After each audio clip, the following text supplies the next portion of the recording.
मेरा नाम सोनू कंवर, कक्षा 7 है। कलयुग समाज के अशुभ लक्षण।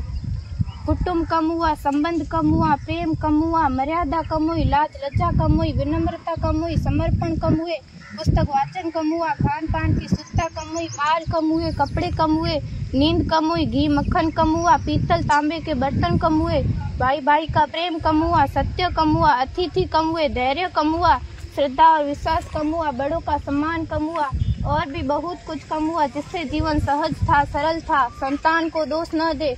बालक या बालिका को इंग्लिश मीडियम में पढ़ाया, अंग्रेजी बोलना सिखाया, बर्थडे और मैरिज एनिवर्सरी जैसे जीवन के शुभ प्रसंगों को अंग्रेजी कल्चर्स के अनुसार जीना ही श्रेष्ठ माना।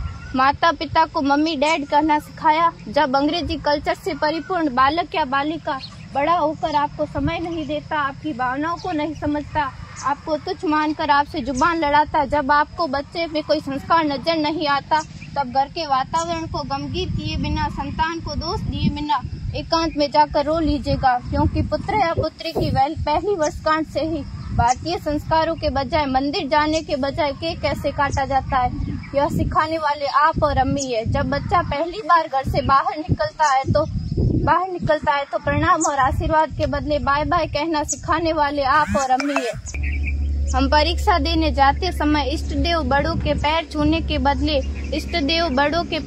के बदले बेस्ट ऑफ लक कहकर परीक्षा भवन तक छोड़ने वाले आप और अम्मी है। बालक या बालिका के सफल होने पर घर में परिवार के साथ बैठकर खुशियां मनाने के बदले होटल में पार्टी मनाने की प्रथा को बढ़ावा देने वाले आप और अम्मी है। बालक या बालिका के विवाह के पश्चात कुल देवता देव दर्शन भेजने से पहले हनीमून के लिए फॉरेन टूरिस्ट स्पॉट भेजने की तैयारी करने वाले आप और अम्मी है। ऐसी कई ढेर सारी अंग्रेजी कल्चर्स को हमने जाने अनजाने स्वीकार कर दिया है।